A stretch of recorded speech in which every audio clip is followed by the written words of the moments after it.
All right, welcome everybody. I'm Sean and Eric here from RPH Ally for the Peer Support Show. We're going to call out our sponsor today, PharmD Podcast Network. So thank you, PharmD Podcast Network, for helping us out. And we'll be right back after I play this awesome reel.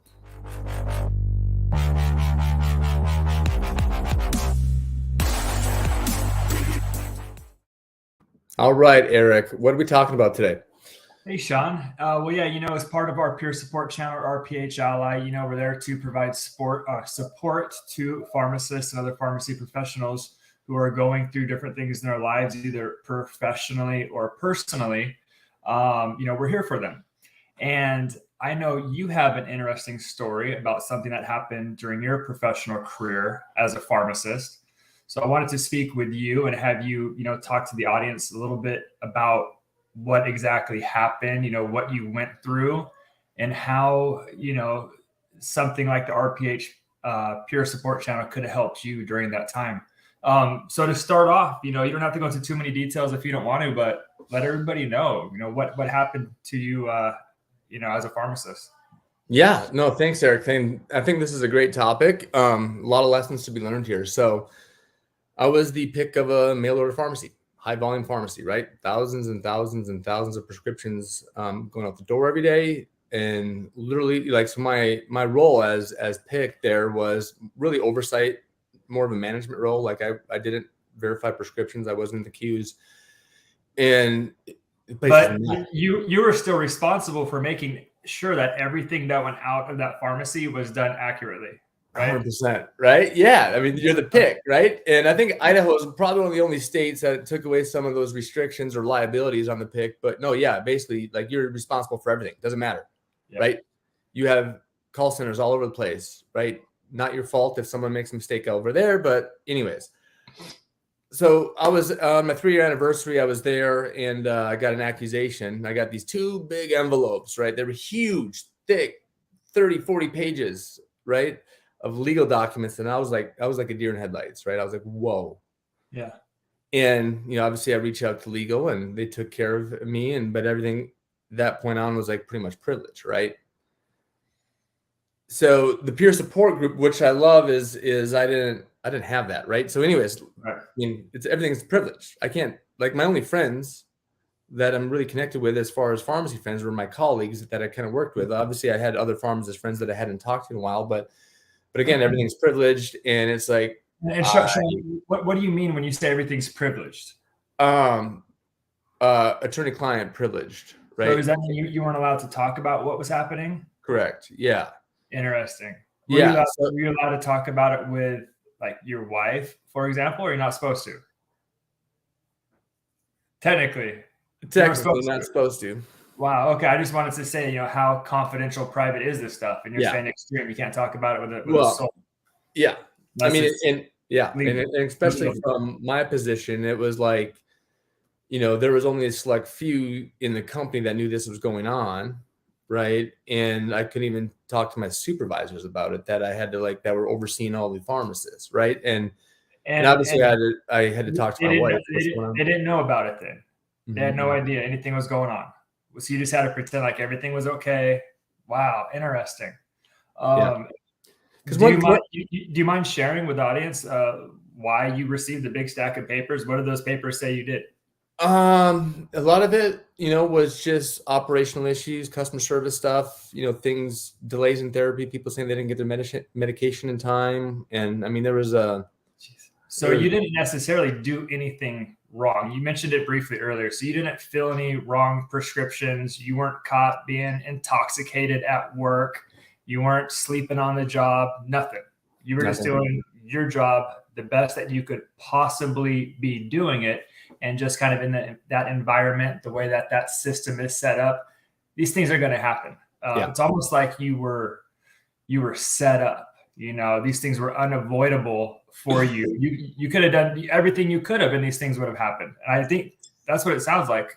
Well, let's not go to set up, because I chose to be there, right? I chose that position, right? Yeah, I was there, right? I mean, it was, again, I've told you that story before, where I lived Pizza's Not Working. Obviously, before COVID, it wasn't as bad, but And then when I couldn't find a job outside of community pharmacy, and that was the only one that was able to get me out of community pharmacy, right? So I loved the quality of life. I loved just working 9 to 5 or 8 to 4, whatever the hours were, right? I loved not working weekends, right? So I stayed there, like it was hard to walk away from that, even though I maybe didn't agree with the system itself, right? So yeah, it wasn't a setup. And then, like every other person or every other pick out there, even in community, like, you're still liable for stuff your staff does, even if you're not even there, right? It's the policies, the procedures, how's your oversight, all of that, right?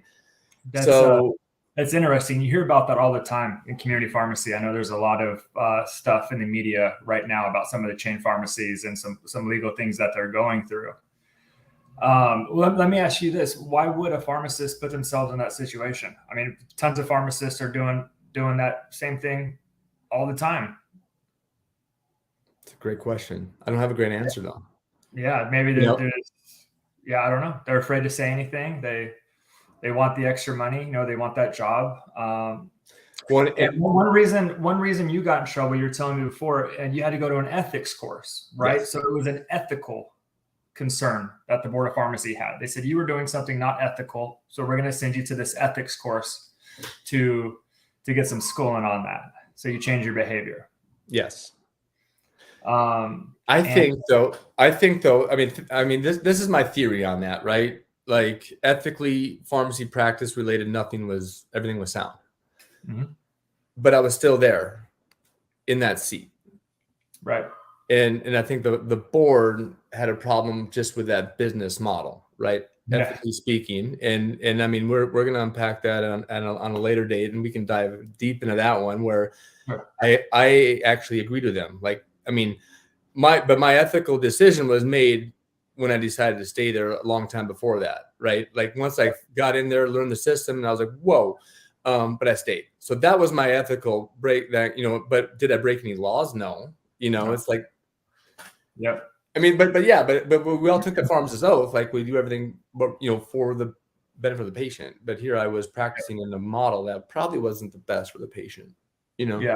It makes me think of just the pharmacy model in general. You're thinking of retail pharmacy. I saw something the other day where it said, a pharmacist is expected to fill a prescription from beginning to end in 6 to 60 seconds. And they said, there's no way you can safely fill a prescription under 60 seconds by doing everything you're supposed to be doing. Yet that's what they're all required to do. A little bit of a dilemma.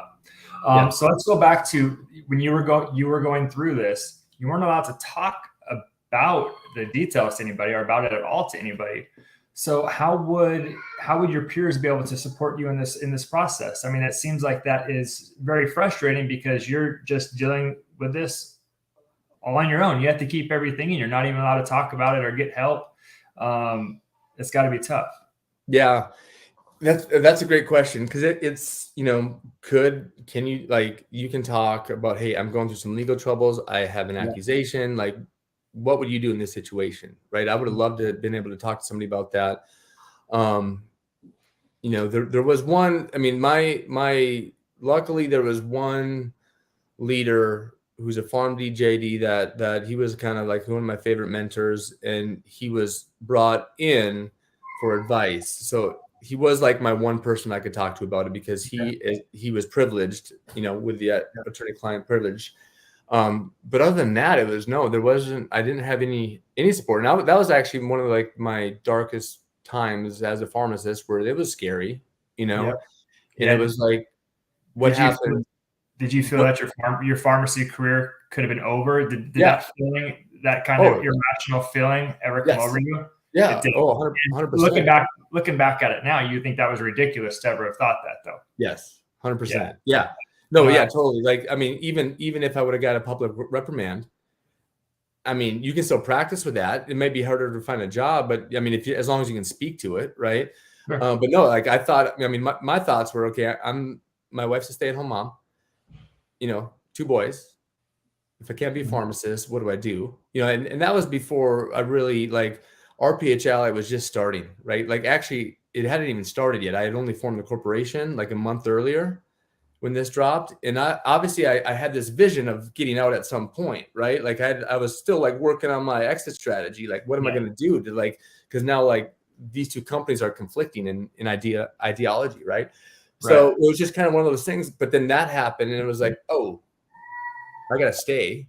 Number one, because admin attorneys that do administrative law, like your whatever insurance you have for, that you have to get for liability will not cover that, right? I mean, you're talking $500 to $550 an hour. Your insurance will probably cover $200 to $250 an hour. Yeah. And it was like, I just have to stick it out, and hopefully the company defends me, right? Yeah. But a lot of times you got to be careful, because if your defense aligns with the company's, then you're rock solid. Yeah. But if you're a pick, like many picks out in retail, those probably do not align most of the time as far as the defense, and then you're going to be on your own, right? So that was, anyways, that's just some advice for that. But yeah, no, going back to the support piece, it wasn't, it was scary, for sure. Yeah. So let me ask you two questions. Number one, what would you tell a pharmacist if they are in a situation now similar to you were back then, where you were being required to essentially do these things that were unethical by nature? Okay, rephrase that one more time, Eric, as far as, because I got tripped up by the unethical piece. Because like from what was thrown at me, there was nothing unethical about it, other than I was just a pick there. Yeah, exactly. So let me rephrase it. What would you tell a pharmacist who's in a similar situation where there may be a pick and they feel that the system that they're working in isn't right? The patient safety is being compromised, things like that. They don't feel good about it, but they know they have a job to do, so they're doing the best they can. But there may be some ethical dilemmas that they're dealing with internally. They don't feel good about it. They may know that there's some safety concerns, yet they're going in day in and day out to do their job because that's their job. What would you tell this pharmacist? Would you tell them to get out? Would you tell them to speak up? For sure, speak up. I mean, and I would say speak up and have it in writing too, right? Yeah. Have that paper trail for sure. Talk to your peers about it, number one, or number two, I should say, just because, I mean, you're going to find a lot of similar stories when you start talking to your friends that are pharmacists, right? That's why we have this channel, is to have that ability to do that. And then three, you got to weigh out the benefits and risks. Like, okay, if you stay here, yes, you are employed, or find a new job. I would recommend finding a new job first before you say goodbye to that current one, because especially with the markets right now, it's not, Certainly. Yeah, I know when I was thinking about the peer support channel, RPH Ally, initially I was thinking of this would be helpful for somebody who has an accusation against them and needs support and direction. What do I do? Who can support me? But it even would be better to utilize this channel at RPH Ally before then, when they find themselves in that situation and they're dealing with those internal stressors and that conflict about how to handle that. That's when you come to RPH Ally, start reaching out, having those conversations with others to get a little bit of clarity and comfort in your situation, so you don't have to, live with that for for longer than you need to. Whether that's changing the environment or getting into a new environment, and having that support from your peers to be able to guide you during that time could be very beneficial. I love that, Eric. And I think, I don't think I've ever not had a great conversation with another pharmacist, as far as like networking, talking, just even jamming about work things, just trading stories. I think there's so much value to that, and if I was someone, or if someone came to me and asked me like, hey, I have this accusation, I would just first thing and just relax. You'll be fine. Yep, that's key, because the first thing you're going to do naturally, no matter how small it is you're going to freak out. Yeah. Yep. Yeah, you're going to be fine. This is a legal proceeding. It's going to take a long time. It's like a marathon. Just make sure you're taking care of yourself and taking care of like that self-awareness that we were talking about with Tammy last week or early this week on the burnout show. So, yeah. Yeah, I think that's key there for anybody, whoever gets an accusation from the Board of Pharmacy. Yeah, when you open that big packet of paper and you read all those details, you're going to freak out. You're going to think everything's over. But I think the truth is that's rarely the case, especially for a first-time offense. I mean, it is super scary looking at all of that, and all those fears do go through your mind. But just be calm. Definitely, speak with an attorney, and everything will be okay. You may have to go through some steps, but it's never going to be game over. I'd say for 99% of the stuff that happens. Yeah. As long as you're not doing something super, super, super stupid, you're going to be okay.